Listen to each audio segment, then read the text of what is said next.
Welcome to the Listen to Your Footsteps podcast. I'm your host, Kojo Bafun, and this podcast is an extension of my book, also called Listen to Your Footsteps, which is a collection of essays, reflections, and poetry on things like fatherhood, identity and belonging, growing up, creativity, and the lessons learned. The purpose of this podcast is to gain insight and learn from the journeys that others have taken. I explore the worlds of art, culture, design, business, creativity, and life from the perspective of Africans who are contributing to the redefinition of the continent and who we are. My special guest for today's episode is Sylvester Chauke, founder and chief architect at DNA Brand Architects. Prior to that, he was national marketing director at Nando's and director of marketing communications at MTV Networks. He's also worked in advertising and done a whole bunch of other things. As usual, feels like an unusual conversation. First of all, welcome, Sylvester. Good to be here, Kojo. I would say it's a slightly unusual situation because, firstly, I've interviewed you multiple times for like articles and stuff. Correct. And then we have had 101 conversations. Correct. So trying to figure out where to start and the understanding of perhaps certain knowledge I have and certain insights I have, and not feeling like those are old questions. So trying to to find a balance between the questions. So I spent an hour yesterday evening just kind of going through stuff and even rereading articles I wrote about you. So where I'm going to start is, do you still dance?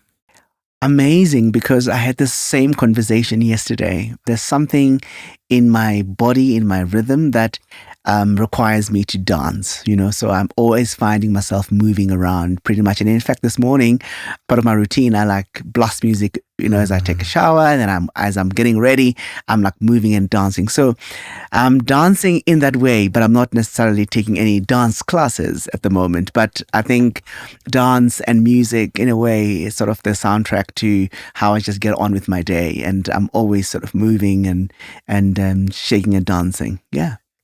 How did you come to dance? So everybody sees you, those of us who know you, you're firmly placed in a particular field, in this particular sphere. But dance has always been a significant part of your life. Dance has always been. And it actually opened certain doors. Absolutely. Absolutely. When I was around about 8-9 years old, I went to visit a family member in Shawela in Soweto. And a friend or a neighbor, she invited me to go and join this dance group that was taking place sort of a few streets away from their house. So I went there, and it was called Success Youth Club. And so I thought, okay, cool, I'll go there and see what it's all about. And I got there, and there was a dance teacher, choreographer, and we were sort of doing those sort of typical of the time, Sarafina dances, not so much, not very professional, but it was just us getting together as young kids and obviously, staying away from the trouble, as our parents would always say.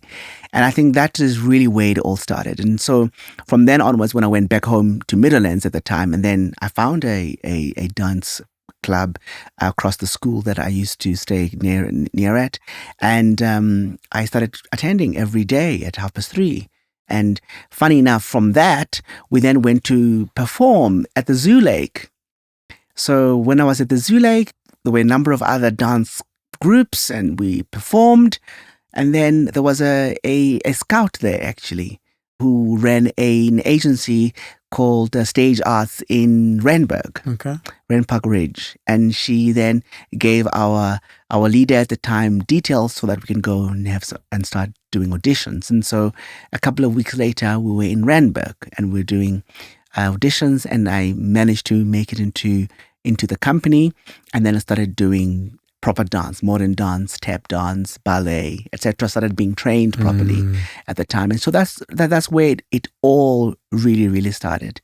And from then I would perform in different spaces, Joburg jamborees, birthdays, all sorts of places. And then it really felt like a place for me. It felt I was very, very comfortable within that. And also maybe it was my survival at the time, because I was very camp as a young boy, and they used to make a lot of fun of the way I walk and the way I dance, the way I move, the way I talk, both in my family and out in the streets. It was a regular thing. So I was very conscious of myself, and I was very awkward outside of dance. So dance felt like this is the place where this is actually cool. This works. This makes sense. And maybe it was my way of hiding and running away from the judgment of the world. And I found a home that made me feel more of myself, and I wasn't judged. So I would always find myself in that space, and I absolutely appreciated and loved it very much.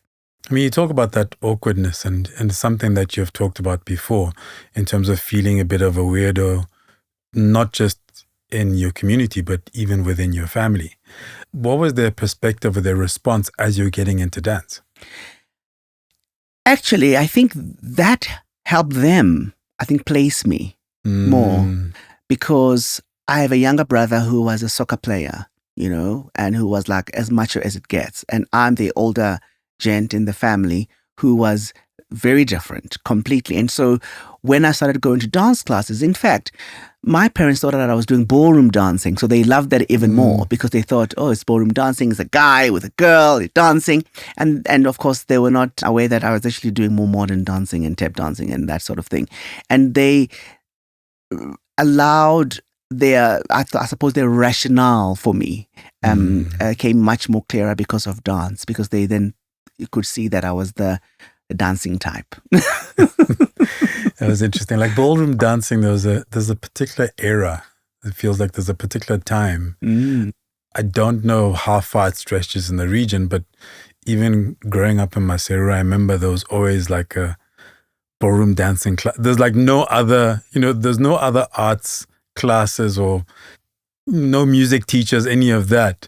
But there was a ballroom dancing There place. was a ballroom. And I think also at the time, if you recall, there was that Rumba in the Jungle in Sun City that we used to be broadcasted live on SABC. And it was like a big thing too, right? So you were always watching these incredible dancers. And also remember the incredible dancers like Tebogo, who used to be sort of like the ultimate champion in South Africa for many, many years. Yeah. And so, yes, we were very familiar with that ballroom dancing, I suppose, culture at the time. And so it was a beautiful way, I think, of finding myself. I really owe a lot of who I am to dance.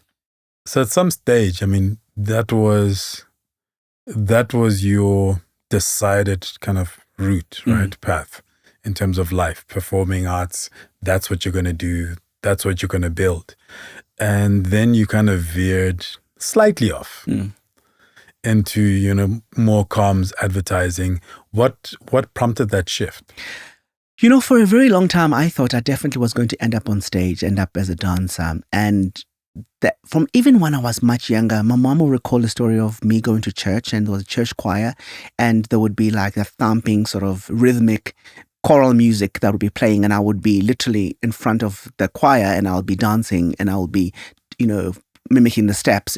I was always sort of very, very comfortable in that space. And so over time, it looked like every time I would go for an audition for a dance thing or a dance show or a TV commercial that needed a dancer in it, I was always successful in those endeavors. So it looked like if I do this, it works for me, because people seem to like the way I move. They seem to like what I do. And dance has taken me to so many different spaces that I never would have imagined as a young kid growing up in Soweto. So I knew that this was opening incredible doors. But what changed fundamentally, I think it was like an interesting pivot, but it was such an innocent pivot. I don't think it was even that well planned. It was having been chosen to go for an audition where a big part of that audition was dancing. So I got a part to go for this TV commercial to perform. And then that's when I realized when I got there that it was a TV commercial filming set. So dancing introduced me to the world of advertising, because now I was like, oh wow, I love doing this, but this also looks like it could be quite fun. And it seemed like a nice merge for me. I suppose as a 12-year-old, it looked like it was perfect heaven for me. then I think that's when this other world became much more fascinating for me, because I could see myself in it that much more, and not just as a dancer. But interestingly, this is another story that most people don't know. Even when I started going to varsity, my first year, I went to RAU, the Rand Afrikaans University, now University of Johannesburg. I immediately joined the Arts Academy there. So I was doing my studies on the one side, and then I was also with the Arts Academy. So then I got involved in doing musicals and productions like Carmina Burana, Chicago, and we were getting a lot of training from great ballet teachers and music masters. So it was amazing that I almost had dancing as a backup in a way. A weird backup. Like normally you have the comms, marketing, advertising as the backup, and the dance is okay, if this works, great. If it doesn't work, at least I've got these other things. True. And maybe also truthfully that there was always this energy. There's this energy that was always inside me that I just needed to burn some energy. You know what I mean? So being on stage, and it's grueling, because remember, you've got your studies and everything, and then later on in the afternoon, I've got to go into the Arts Academy, then I've got to still study, and I have to work in a call center. So there was quite a lot going on. I was a very busy, I was a busy student, but it was my way of balancing the two, because I felt like they were both so important to me. I'm just thinking about, like, it's interesting because I was going to ask you that transition from something that puts you at the front versus something that's behind the scenes. But at the same time, even with dance, people don't realize the amount of work that happens behind the scenes to build to what is essentially a short moment. Absolutely. In front of everyone. And so it sounds like, there was the physical exertion, and there was the mental exertion. And that sounds, you use the word grueling, that sounds heavy. Absolutely. And I would say you are so spot on about that side of performance, right? Because there's definitely the 5-minute dance performance that you see, but also when you're working in a musical like Carmina Burana or Chicago, for an example, the intensity of the work is insane. But also over and above that, it's that discipline that every single night after a show, then you also have to take notes, and you are being criticized, and you always have to improve. So grueling as it may have been, I thought it was such an amazing introduction to feedback, to being criticized for what you do, how to improve, and never settling for, because each and every single performance there's always going to be notes given for what we could do better or how it should have been much more on point. And I think working together in unison as a group, also being able to know how to not stand out too much, that you're not part of the group, but you need to still show your personality and and I used to get a lot of that, by the way, where maybe I was just pushing a little bit. I wonder why, Sylvester. They'll say, no, it doesn't have to be that high, Sly. And I'm like, oh, well, there we go. Because I always just, sometimes, growing up as a black kid in the township, the constant need to just always, you want to just prove that you're better or you can do it, so you always are, doing much more than what is needed. So I remember listening to, it was an interview with a composer. I think it was a Canadian composer, or not composer, conductor. Okay. Of a philharmonic orchestra. And then when I was on radio, I actually tried to duplicate that interview, because what fascinated me about that interview, and it ties to what you were just describing. So what fascinated me about that interview was the conductor was talking about what he's learned about leadership and managing teams from conducting a philharmonic orchestra, because of the personalities, the different people. There's HR, you just see the person standing in front. But like, as you describe it, I think there's something there in terms of being able to look at, for example, a dance troupe and take those principles and those lessons and apply them to literally any part of life. Absolutely. And even the carrying of how that, how becoming disciplined, how being able to take criticism, how being forced to reflect immediately on your performance, how that would then easily apply to any other space, any other industry that you go into. Has it been a conscious thing or unconscious thing for you? Would you say that that's something that are there kind of specific lessons that you can say, okay, I do things like this and I do things like this because of the seeds that were planted then? I would 100% agree. And in fact, when you look at the creative arts in general, right? So every time I go watch a show now, so I remember I went to Monte Casino to watch Swan Lake. And whilst I sit and I watch the show, I'm very cognizant of everything else that goes on to make that show happen, right? I'm looking at the dancers breathing, and I'm looking at just how grueling that choreography is. And of course, I'm looking at all the lighting that's taking place. I'm looking at everybody behind the scene, and I know, because I know the show so well too, that I don't know what's next. I know everybody's preparing for this next scene where the swans and I have to all come together. And of course, there's an appreciation, an immense appreciation for what makes a show. So you would say then there's a huge appreciation for what makes a business. So people see just say DNA brand architects or, a radio station or a big corporate, but behind the scene, there is just so much, whether it is the board of directors that are making sure that we're all complying, the different subcommittees, then there's an executive team, then there's of course the Menco, then there's Steerco, then there's the team as a whole. I mean, everything that we do and everything that we engage in business and in our daily lives require that so many people, before even you getting that service and experience, have been up at it to make sure that it happens. I was doing a project quite recently, for one of our clients, PepsiCo, and it's in the bread business. And I always get fascinated by, I know you walk into the store and you get the bread, right? But for that bread to land up in that spaza shop in Dobsonville by 5 o'clock in the morning, there's been a lot of people behind the scene to kind of make that happen. So I would say fundamentally that process in dance, or that discipline that we learn there, has been incredibly fundamental in the appreciation for what goes on. And so I am very cognizant of that, to a point that sometimes I go a little bit extra. Like a couple of years ago, I sat at reception for about 5 hours, and I said, I want to answer the phones at the office for half the day. I just wanted to get a feel for it, to have an understanding of, what Zizi was going through or whatever at the time. And that inquisitiveness, I suppose, helps in being able to have a level of empathy and understanding for what goes on in making anything possible.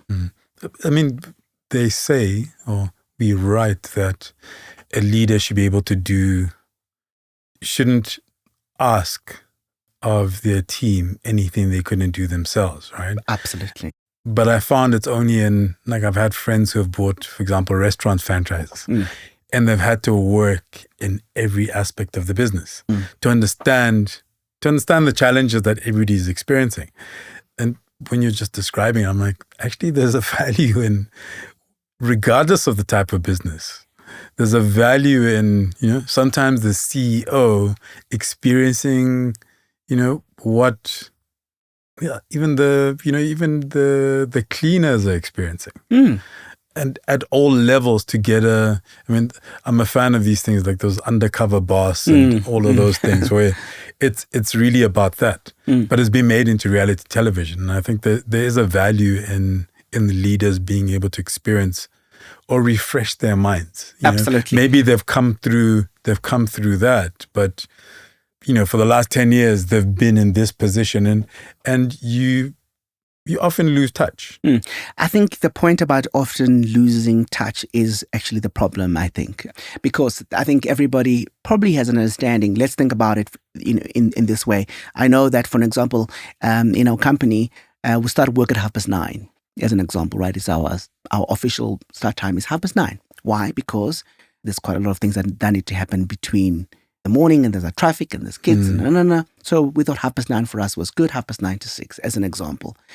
And then winter time, it gets dark so quickly. So a lot of people who take public transport, so we then have a daylight sort of office hours in winter so that people can be able to leave still when it's still light, and then they're able to get home and take public transport in that way. So we are able to remember, because I remember what it was for me when I was working at an agency.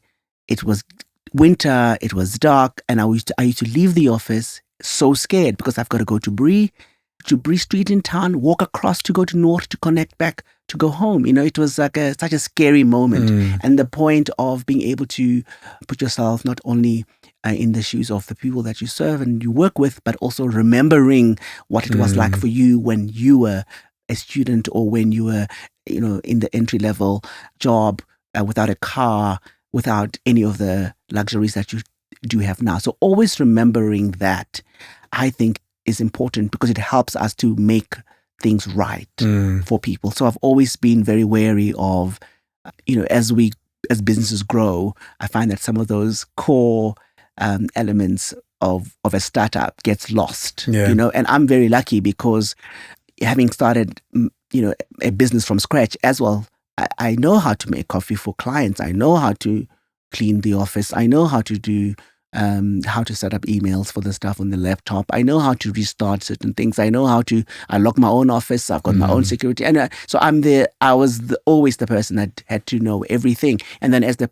company grew, we obviously had to have people do it. But I can do still those things, or even if it is a requirement, if it's a strategy or whatever, I still need to be able to know how to put it together. So only when you don't understand, I think you may shorten your impact or lessen your impact as a leader in a business. I find that with, let's say, a very Western perspective and not getting into the history of the country, the continent, etc., what was lost for us was context and nuance. And I feel like what you're talking about there is an important context. So understanding that the way South African cities were built, there was spatial apartheid. Absolutely. And therefore, Black people stay further from the areas of commerce. And if you're having to take public transport, it's understanding that it's not just walking out the door and the first taxi or bus you pick up is the one that's going to take you home. And I found when I was in magazine, a lot of times that's what was lost. What was lost was the nuance. So even from an advertising perspective, and that's an industry that you've been part of for a long time, but umama always dancing, or the stereotypes that exist, because it's a lack of understanding of nuance. And what's scary, Kojo, is that even after all those years, the majority of our people are still commuting for hours to get to work at 8:00. There's still a huge number of people who still have to contend with quite a bit before they get to work at 8. And I think that's why it was so important it still is, I think, important for us as leaders to be cognizant of some of the changes and the nuances that we need to think of, and so that it's not a luxury or a nice sort of thing to have, but it could be an interesting policy to think of, because even in your household, like if you know that your helper or at work or at home has to wake up at 4:00 in the morning, is that cool? Does that make sense? Is that really could they not arrive at 9, you know what I mean, and start working and leaving at 3 so they can be able to get back home? Or do they have to be there at 6? And of course, situations are different. It's about just being cognizant of what other people go through. And I feel that, unfortunately, the Western ideals have completely overridden the core essence of, I think, it's Ubuntu actually. At the end of it. So interesting thing the thing that I always observe, because I always say, it's like the heart of the suburbs, duplicate roofs as far as the eye can see. I live in the land of complexes, and when I take my kids to school every morning, that space is built around, like, we all have somebody who comes to help clean the house, look after the kids, etc. And so in the mornings when I'm taking my kids to school, you have this influx of women and men, gardeners, etc. The security guards coming in. But there are no pavements in my neighborhood. I was about to say. So everybody's walking on the road, on the side of the road. Yes, because we've all put gardens and we've expanded all the, all the sort of like the public space into our own sort of spaces, and it's a big, a bugbear of mine too. And in fact, in our street, I've made a big hoo-ha about, just being able to create safe walking spaces for the public, and it's actually. It tells you a lot about just how sometimes we plan with such a one-sided mindset, right? Because it can be even something as simple as, even if you go around Sandton City, I was actually, having an experience in the last couple of weeks where we still haven't been able to have a proper Uber pickup and drop up point, for an example, in a lot of the areas, because we just haven't thought about the fact that there's so many people who take that service. So we always think that everyone's going to be driving in a car and parking at a mall, but actually, really, we need to be more systematic about just the people that we are serving as businesses and as services. And so even something as simple as a pavement, it's like, someone else who thinks about it would push for it, but it's not a basic understanding that we need to have pavements for people to walk safely. Why is that? Yeah. Why is that? It's crazy, these things. So your transition out of varsity, so you went the more advertising route and kept the dance as an outlet, as a form of therapy. What was your kind of break into the industry? So after university, in fact, during my university years at UJ, there was a very strong focus on industry understanding. So being able to know the industry really well. And so a big part of our course was around which are the players, who are the players, what are they doing, etc. So in one of the subjects, and in fact it was advertising and communication, there was as part of the semester output, one of them is you need to go and work in the following agencies. So they were not even saying go find an agency. They were saying these are the great agencies in the country, and now you need to find a placement in these agencies. And so I looked at the list, and there were a number of them. And of course, FCB for me just looked like where I belonged. Why? Because it was the best agency at the time. And they had some of the most amazing brands that they work with, and they've done amazing work for. So I really felt I want to go work at FCB. So as part of the semester course or semester focus, I then spent a lot of time researching and understanding the company. And then eventually, when I was ready, I was then able to take a bold step and rock up at the agency and try to, schmuggle myself in an internship, which I did. I mean, it's just as a quick sidebar. So, it was recently World PR Day. And I went to a session held by one of the agencies. And one of the questions was from a young woman studying, I think she's just finishing studying PR. And just talking about how difficult it is to get internships now. It's very difficult. Where I think she did her undergrad and she did honors, and it's been so difficult to get an internship. She's thinking of going back to do masters when she's not particularly inclined to continue going to school. And you just said that it's extremely difficult. Why would you say because in the early days, yes, there was the difficultness of also kind of young, black, colored, Indian people coming to the space and trying to get access to these spaces that we'd been denied access to for so long. So there was that hurdle. Like, what's the hurdle today? I believe that it's always been difficult. And I think because of the nature of the industry and what the industry is looking for, right? And I think for me, I understood it even back then because, as an example, on third year, there were about 180 of us in the group, in different classes, but in the group. And then at honors, there were about 48 of us.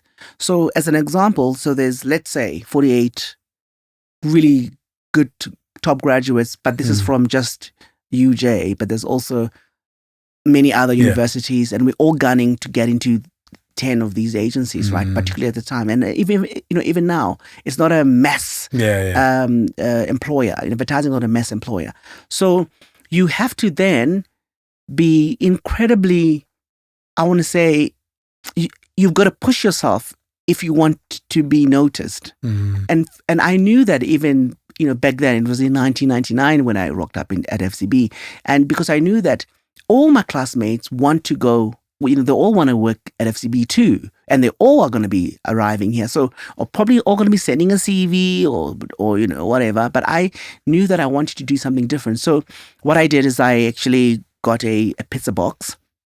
And I arrived at FCB at the reception, and Lucia was actually a reception then, and she said, "Hello, young man, and how can I help you?" And she was always like that, Lucia. And I said, "I'm here to deliver pizza for Mary Palmos." Mary Palmos was the head of HR. So she calls Mary. Mary says, "I didn't order any pizza." So I tell Lucia, I said, "Lucia, this is actually a special delivery."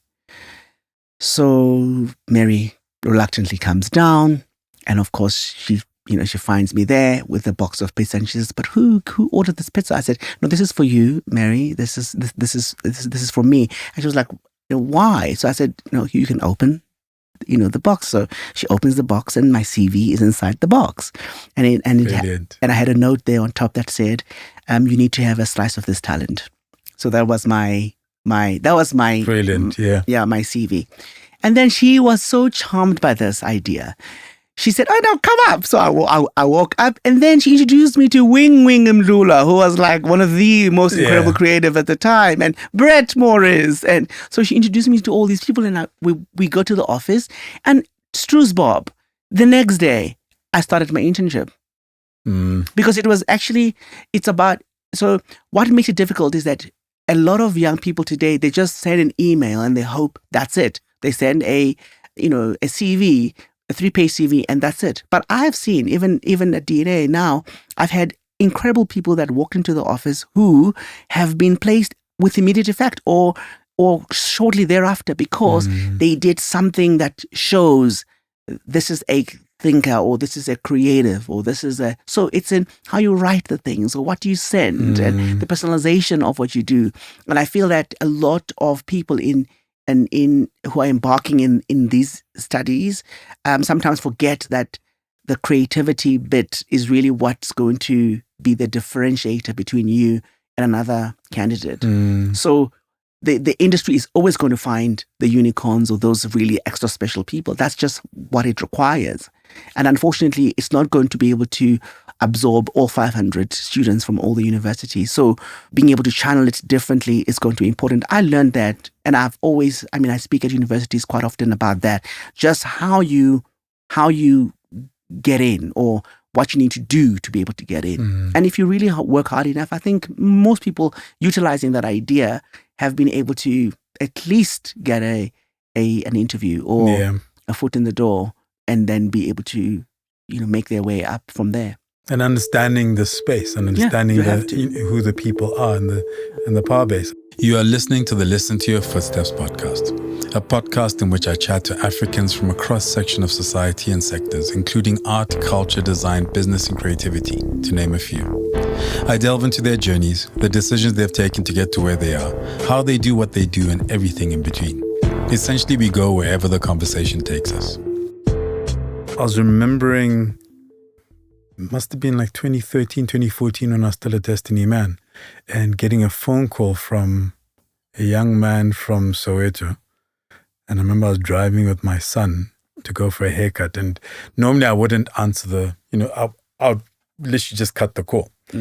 And for some reason, I was like, okay, let me hear what this guy has to say. So he's telling me that he wants a column in Destiny Man magazine because he has a lot to say. So I say to him, well, I get that all the time. And you must understand that, like, when I got my first column, I'd been writing in different places for a while. Because for me, a column is, we trust you enough to give you a space to talk about whatever it is that you want to talk about. Because everything else is briefed. Like everything else, it's, we want you to write about this. This is the kind of angle that we're looking for. So there's constraints to it. Whereas with a column, it's just, can you send in your column for next month? And so eventually I said to him, okay, so who should I get rid of? And he's like, what do you mean? I'm like, well, when you started the call, you said, I think we had 4 columnists. And you're like, you love each of them. This is what you like about this one. This is what you like about this one. This is what you like about this one. I only have space for 4. So who? Wow, that's a good question. So if you feel you should have a column, which one of those 4 should I get rid of to be able to give you a space? And it was because he didn't understand the process of magazine. He didn't understand the behind the scenes. So, I mean, you were saying you took the time, not just to understand who the businesses were, but to start to get a sense of how things operate. You have to. Behind the scenes. And the thing I have talked about, I mean, although essentially media is broken and magazines are close to dead, but I used to also write about and talk about, I'd go to agencies and talk about the process of, like, the journey of an article. That's right. Because I realized that when I'm interacting with PR people who are pushing for something, but they don't understand the steps and the process and what influences the decisions that we make. And with that understanding, it just used to constantly create miscommunication and tension. Absolutely. And so imagine then if you are a potential hire and then you don't demonstrate that understanding, it's going to be practically impossible for you to be placed anywhere, because most agencies, at least at the basic fundamental level, and if you have studied for it particularly, there's a certain expectation of at least understanding that the role that you're applying for, first of all, it's pretty unique, right? It's not like there's 500. I've always said, I remember when I was at MTV, I used to say, there's only one director of marketing and communication on the continent for MTV. One, right? There's only one head of brand for F&B. You know, there isn't 500 of those roles. So for you to be able to kind of gain access to some of that, you need to show that you are, head above shoulders, everyone else. Yeah, I mean, my father used to say, because I mean, he ran multiple businesses, but we get applications, and it's and it's a sign of kind of the level of desperation and the level of need. But people go, I'd like to do any job in your company, and he's like, I don't have any position called any job. Absolutely, and we still get that, right? And he would, the first question would always be, so what do you know about us? What do you know about this business that you're applying for? And this is the days before internet and anything else. It's like, well, if you're not 100% clear on the business, then how do you know that you want to work here? And that would be the start of the interview.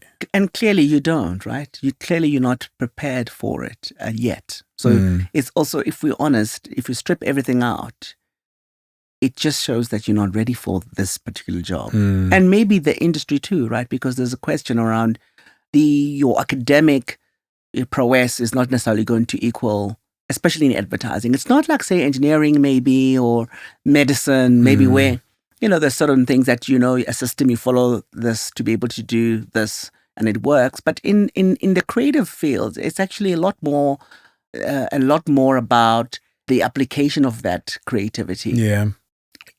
Just like, because you can sing, it doesn't mean you're going to have a great album or you're going to be a singer. Some things just require that much more in order for you to kind of make it happen. And I guess you're also competing with people who didn't necessarily go and study. Like you're competing with people who've come to this space in different ways. Like somebody like me, I mean, I haven't worked in the industry, but I could easily have ended up at an advertising agency, having come through magazine, but I didn't even study journalism or media. I come from an economics background and was involved in business, but because I could write, I then started to follow that path for myself because I was like I'm interested in this, and I realized that there's a way that I can make a living doing this thing that comes slightly easier for me than other people. And I've had conversations and had opportunity to enter advertising. You'd be great in it, actually. But also thinking back, so I went to University of Natal, Durban in those days. And they used to have the graduate placement program. So it'd basically be a roadshow of all the big companies. And they'd go to all the liberal universities. This is before democracy. The liberal universities. Yes, because before democracy. This was 1990. Well, this was actually, this was right after elections, because I finished varsity in 94. 95. So I finished varsity in end of 94. So this was towards the second half of 1994. Oh, I see. Yeah. And so on campus, literally in the main hall, there were all these lecture halls, there were all these companies giving presentations about their business. And then you could sign up for an interview on campus. That's correct. And I remember in those days it was Anderson Consulting. I remember, yeah. But the Anderson Consulting guy was a young guy who spoke, and he'd been with them, I think, for 3 years. And he was like, look, basically, for your first 3 to 5 years, you won't have a life. He's like, I have a beautiful penthouse apartment in Durban. I have no furniture because I'm always working. He's like, you won't have a life, but you'll make lots of money. And I was like, I like having a life. Yeah. And then I applied at Unilever. So on campus, I went to the interview, and then I actually went through the whole interview process. So it was, I think there were about 100 of us, all soon to be marketing graduates, competing for some like 15 jobs. That's correct. That's the reality of it. And we were doing interviews, and it was a full day interview. Well, multiple interviews and different things, case studies, and there were always 10 of you. And then I actually applied for Ogilvy as a copywriter. Ogilvy and Mather back then. Yes. Right for Seals. Yeah. As a copywriter. So Ogilvy came back and they wanted to have a further interview. But I got the Unilever job. So I was supposed to be on detergents. So once I signed that contract, I didn't bother with the Ogilvy one. Although, as life does, I struggled to get a work permit, and I went back home because we did all of this. I signed my contract before I wrote my final exams. Yeah. And then I had applied for a work permit with the backing of the organization. And then I went home, and my father just started an IT company to add to the 3-4 companies we already had. And I'd been working, through school. I'd always worked with my father. Holidays I worked. Yeah. I had a shop, etc. So, and then I had to drive back to Durban to submit another application in December. And then in February, I was told, no, you need to apply in Lesotho. So I applied in Lesotho. And by April, I was just like, I was focused with building stuff with my father. And I'm like, okay, when I finish varsity, to then kind of go and settle in Durban is easy. Now, 6 months down the line, I'm settled in back at home. I'm working full time. We've got these projects with my father. Things are happening. Now, to leave that in the middle just doesn't make sense. So That's how Wow. that's, So you would have ended up being, serious chief marketing officer of Unilever, one of these. so when I look at, I won't say their names, but the people that let's say my generation, Yeah. and the people who are just ahead of me, they're all chief marketing officers, CEOs, MDs. They're doing very well for themselves, at least materially. Yeah. I don't know about personally, but they're doing well for themselves materially. And there was a time when I used to wonder, what life would have looked like if I'd gone that route, because it would have been different. Like I'd have been in a different, not necessarily different circles or different spaces, because I still interact with all of those spaces, but I've just been in I really believe that every little step and every little moment influences the next moment. And the wife, although she joined this journey much, much later, I always used to say we could have been living large. Oh, come on. You know what? In fact, on Apple TV, there's a show, I think it's called Grey Matter. I don't know if you've seen it. No, I haven't. Please watch it. It's riveting. So the premise of the show is, what could have happened if you had chosen a different decision? So you have the main character who, in this series, there are literally about 100 of him, all living different experiences of his life. Amazing, actually. I must check it out, because that's my kind of thing. Absolutely, you'd love it. He was, so in the real life, he was actually a university professor teaching at Stanford or one of these universities, but actually in his different universe, he actually had come up with this incredible idea, or he won a prize, and he was given like $20 million investment to investigate this research sort of question, which he got right. And in another one, he's actually an artist. He's actually a painter, and so it goes into so many different. And I was so fascinated by the whole idea, because it's a question that I always ask myself: am I doing me?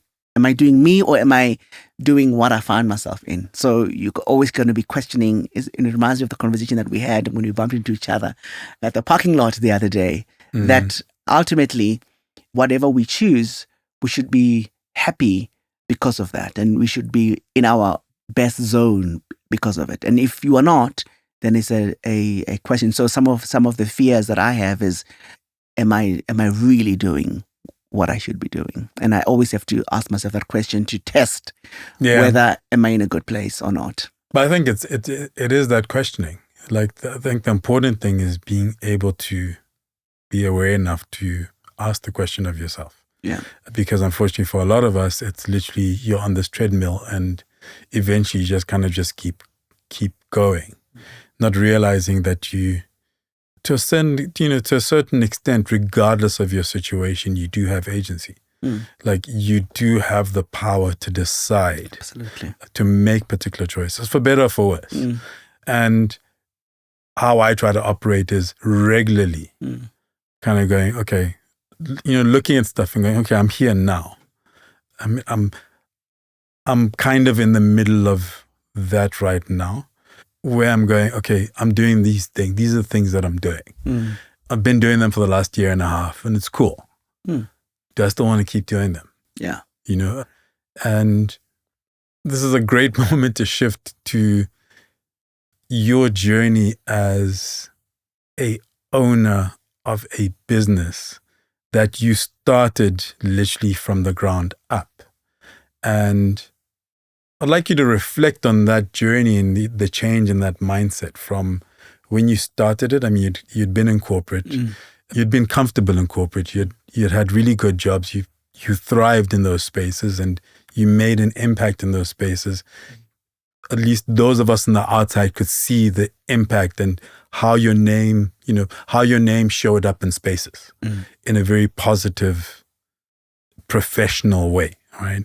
And then going and starting DNA Brand Architects, and I guess I'm because I'm privy to your mind state when you're starting and kind of going, okay, what am I doing?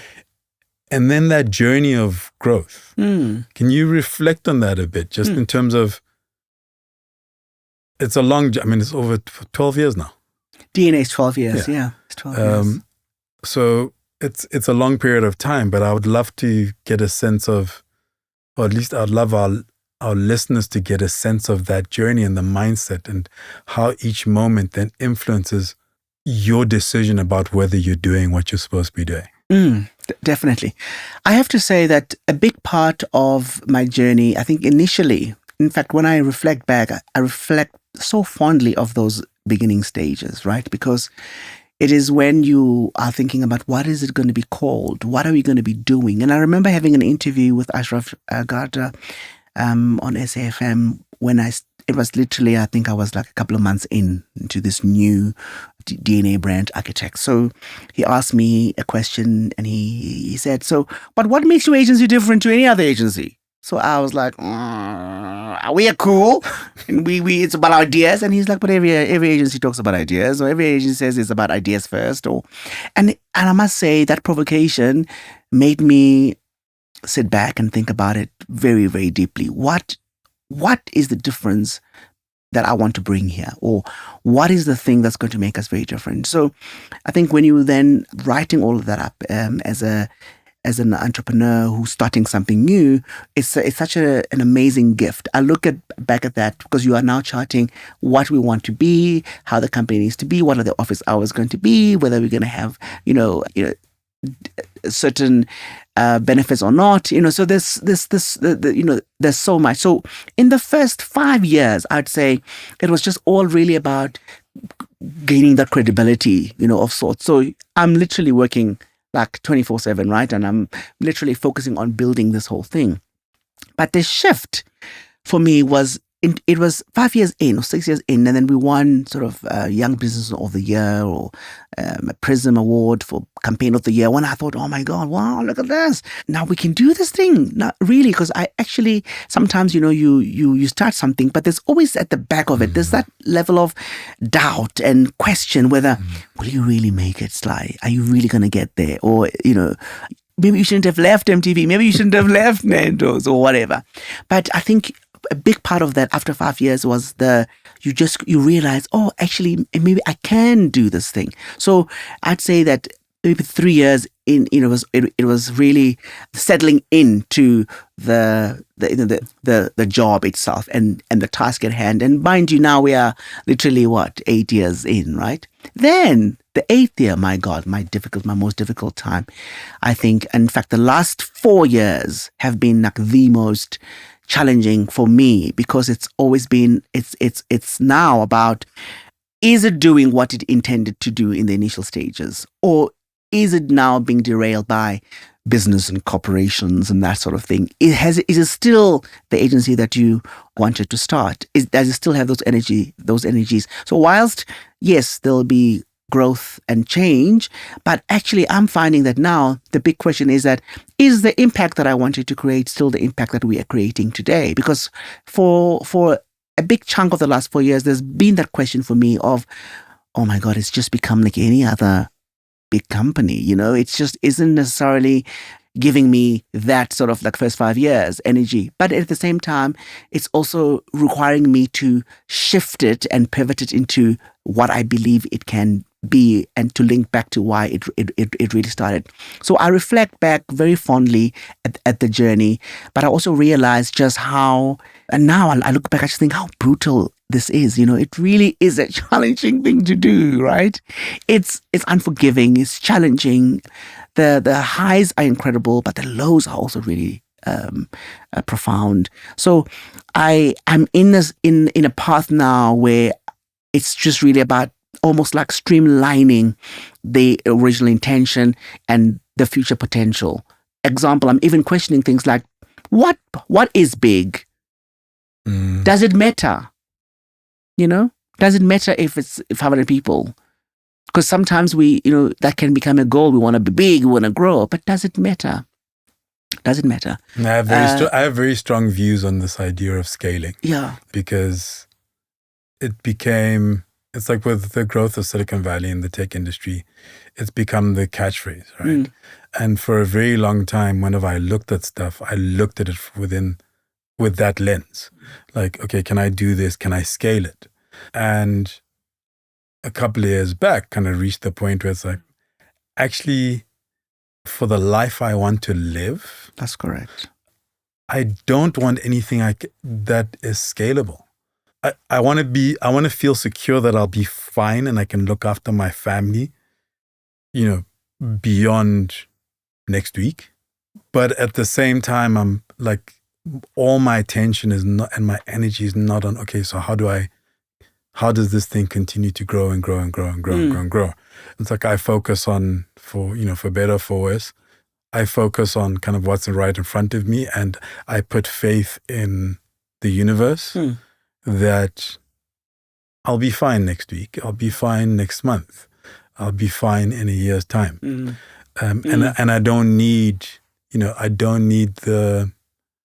the heartache of stuff and the challenges. And when we last had a conversation, I talked about when my father passed away, and all of a sudden the entire office were out of jobs. So, pressure. we lost our parent. The team lost kind of their manager who they were close to, but literally immediately they lost their jobs. They lost their livelihood, and they even lost their last, like we had to scramble to ensure that they could get their last salary. Also because it was built around one person. So my next question is, have you been able to find that point of separation? Yes. And in rethinking kind of the business and reflecting on the purpose, the intention in the beginning, are you able to see DNA without you actively running DNA? Absolutely. I'd say that in the last 5, 6 years, the big focus for me has been to ensure that the business runs extremely well without me. And I must say that, the big parts of it work really well, but I think I did hit a couple of niggles and a couple of roadblocks in a couple of individuals or people, maybe for my succession plan in terms of what I had in mind. It didn't really materialize the way that I thought it would. So I've been disappointed in that now. But the big thing, funny enough, is that now it's an imperative for me because I know I've got to do other things. I know that from what I'm here to do, things that are making me happier or where I find that I'm in my groove are the things that are not necessarily, all intertwined in what DNA does. And so the plan, and of course, when you give birth to a business, I think, there is a time for you to be able to go, yep, it's time to hand it over to others to run. And of course, I can still maybe oversee, become the chairman or whatever. But the idea is definitely, and I see it more and more now that it is it operates well. I can go away for 2 weeks and things will work, and now I need to just be able to go away that much more to see if they're able to kind of sustain it. But it is a journey, and I'm actually looking forward to it. I'm looking forward to, less work a week. I'm in that space now where I'm like, I really, Sunday night, I'm already thinking, Jesus, we just started a weekend. I don't like that feeling anymore. And I just want to be able to find a little bit more of that time to do the things that I do like. The day before yesterday, I was speaking to an incredible director and thespian who has written a show and has performed in amazing productions around the world. And as I was having a conversation with him, I made a joke and say, "Listen, when you're writing your next show, I'd love to dance in that show." And then he said, "Really, how would you like to do it?" I said, "I'm dead serious. I'd love to be able to just also circle back into my first love again, maybe." While I still I have the mobility, and there's nothing wrong with that. And in fact, I think we need more of that, or at least more of us need to get to the space where it's like, actually, do you know what? I did X, Y, Z. Yeah, you have the access. that you didn't have then. So you're not having to worry about auditioning and all of this stuff. Right? You can sit and do the work. Yes, like you'll sit and do the work, but you're in a position where you can just drop that as an aside. And then all of a sudden, in a year's time, I'm coming to watch you dance. Absolutely. And there's nothing wrong with it. And it doesn't have to, I'm a big proponent of hobbies, right? So it doesn't even have to be monetized. It's like, no, you're not going to build you're not going to build a career now as a dancer in your later years, right? True. But that, and I think that's, for me, that's the beauty of life. It's the possibilities for me that absolutely that now you can be able to take a step back and go, oh, wait a minute, I can step away from this and do something else. What an amazing gift that is. I think it's because the truth of the matter is that majority of people cannot even think about it, right? I have a very close colleague of mine who, went to Harvard, just literally left the family and went to study just because I'm going to go to Boston and live in Boston and learn something new and have a different life. And I thought, oh, what an amazing thing, just for a year, and just go do you and do what you, and connect with yourself and connect with the things that fool you and make you happy. That if we're not doing what we're doing today for us to be able to do that in the future, then what is it that we are trying to do? As we kind of close, what are the things that you enjoy? What are the things that kind of inspire you? Like, I know you often share, you wrote a book, but you often share the books that you're reading. So obviously reading is on that list. What draws you to a book, for example? Well, when I picked up your book, for an example, I was really, really fascinated by this gentleman that I've seen over the years, right? And I've seen you in different roles and in different spaces. And I wanted to get behind what you think like and what you're about. And it was quite amazing. I think I did a review about your book and I mentioned something along the lines of just what lies behind a person or what lies behind a story is this sense of richness that by taking the time to delve into the pages, you walk out of that with revelations that make you think about certain things in a different way. And for an example, how the impact that you had or that your father had on you and how it has made you who you are in a way, and how that is permeating in how you parent and the importance of parenting, of being a good dad, of being a father, being a present, individual. That, I walked away with a complete, profound appreciation for fatherhood that I probably haven't, I wouldn't have never had that conversation with anybody, because if you didn't write that book, I wouldn't know, right? I wouldn't have had that perspective. So books in that way for me is that I pick up to learn something. I pick up to be inspired by something, but also to be challenged by something. And I think that allows me to almost like travel into so many different spaces and people's thoughts and minds and lives and things, and learn things that I can be, or that I can do better, or that can inspire me and make me move. So books definitely are quite important. I also love art. I love how artists just have this vision from nowhere. They're able to just take this canvas and put something that is going to blow your mind. I just think that's such an amazing gift. It's so incredible. And I love just being able to see how people's talent, I love seeing people's talent shine on stages, on artworks, on music, and that sort of thing.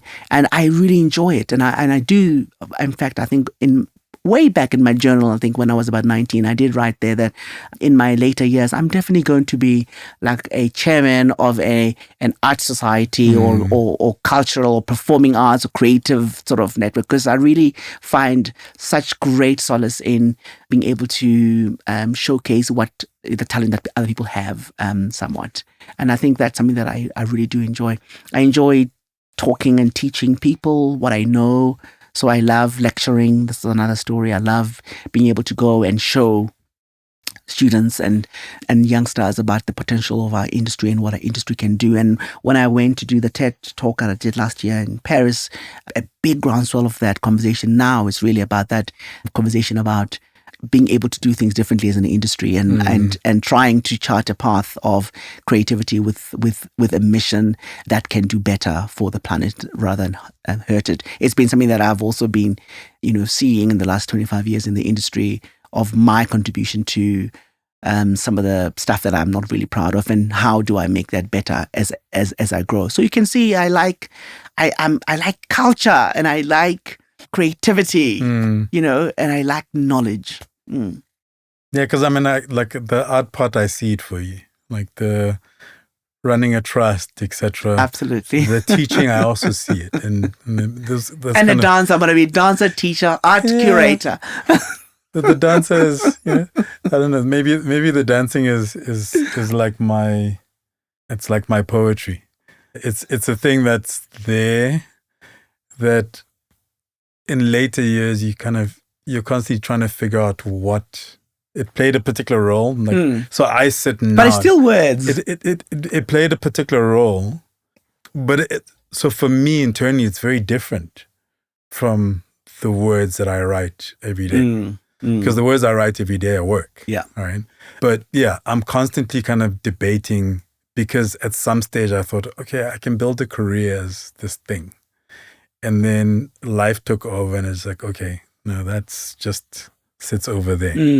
So, and then, I mean, do you sometimes think that it's also just about, and I probably know the answer to this because you're also a proponent for this. It's also just, living and seeing where everything lands, right, as well. Yeah. I mean, it's like, I think there's also this challenge of, I must know, and it must be scalable, and it must be great, it must be amazing, or it's going to hit me like, poof, there we go, there's an idea.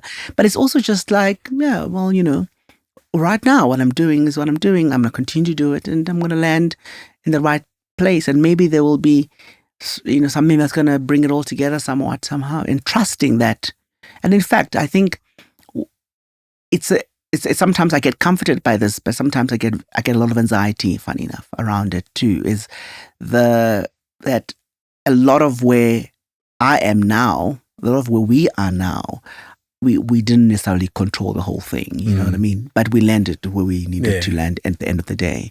So it's almost like we got to just have faith in that process and wait for, for it to happen when it does happen. Yeah, I mean, that is the answer. It's kind of like I just say that I know the answer to that.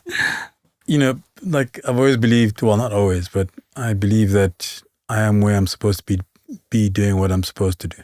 But I was just reflecting on, there's a clip that I saw on Instagram, like a round table of actors and stuff, and like Tom Hanks is there and Robert De Niro and I think Denzel Washington. But Tom Hanks, there's this clip where Tom Hanks says, here's one of his lessons, or something somebody said to him, or he developed it, and I'm paraphrasing, but it was like, when things are tough and you're not getting the work, etc., it's always important to remember that this too shall pass. And when things are really good and you're getting all the accolades and you have all the money, it's always important to remember that this too shall pass. That's true. And I think COVID solidified it for me. Totally. In that, like, my line is I focus on what's right in front of me. And I'm not worried about next week, next month, next year. It's just like, let me put energy into what's in front of me. I'm sitting here having a conversation with you.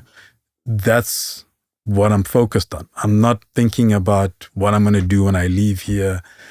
The family, work, deadlines, any of that stuff is just like, okay, right now, this is where we are. Be present in that moment. And yeah. So like you're saying, I mean, that's, for me, that's the kind of answer to it. And it comes with anxiety. Because it's an act of faith, right? And faith can be daunting. It is, yeah. Because you're basically just saying, do you know what? you've spent your entire life going on this journey. Like you learn to crawl, you learn to walk, you learn to run, you learn to say words, you learn to hold things with your hands, then you go to creche, and then you go to primary school, and there's this thing you're supposed to follow. So we end up under the illusion that we are in control of every single step. And we are far from it. It's like there's a path to go, and it's just like, actually, do you know what? I mean, I follow to a certain extent stoicism, and the thing that I hold closest to me is focus on what you can control. Absolutely. And the only thing I can control is how I react to things and what's happening internally. Everything else. True. And I must say, I think the one thing that I've been very grateful for and I think since I turned 40 or from my 40s was this, and I pray for that even more, like just being able to discern and edit what you want and what you need. And I've appreciated so much more now the value of peace and quiet and calm and just me and my books and my dogs and being at home. You know, and I think we should be placing that much more focus on the values that make life really cool, more than just the sort of chasing what the world expects us to have and chase. So the question of, are you doing what you're doing? Are you in a good space? But do you have peace? Are you comfortable? Are you happy? And that is probably the guiding question for me as I grow older. I just want to do all the things that are going to give me peace and happiness while I milk the last couple of decades before I have to transition. Thank you very much for coming through. And at least we had this conversation in a place where we can record it for posterity, as opposed to a car park like last time. And that was a good car park conversation. I mean, was. If we had... I still remember it vividly. That was great. In fact, I remember I got home and I was telling Tumelo about it. I was like, geez, I met Coach away this conversation. And I'm actually wondering, am I doing what I'm supposed to be doing? We should be happy, you know. We should take the break. Because it was exactly that. We got to lean in and listen to our footsteps. Thank you very much, Sai. It's a pleasure. The Listen to Your Footsteps podcast is produced by Zebra Culture. If you have ideas of what we can do better, people you'd like us to have a conversation with, or would just like to share a thought, you can email me on info@zebraculture.com. To check out past episodes, go to kojobuffer.com/podcasts. And if you enjoyed this episode, please share with a friend. If you'd like to get a copy of the book, Listen to Your Footsteps, check out kojobuffer.com/book. There are details on the various spaces it's available at. I'd also appreciate it if you could leave a review or comment wherever you listen to your podcasts.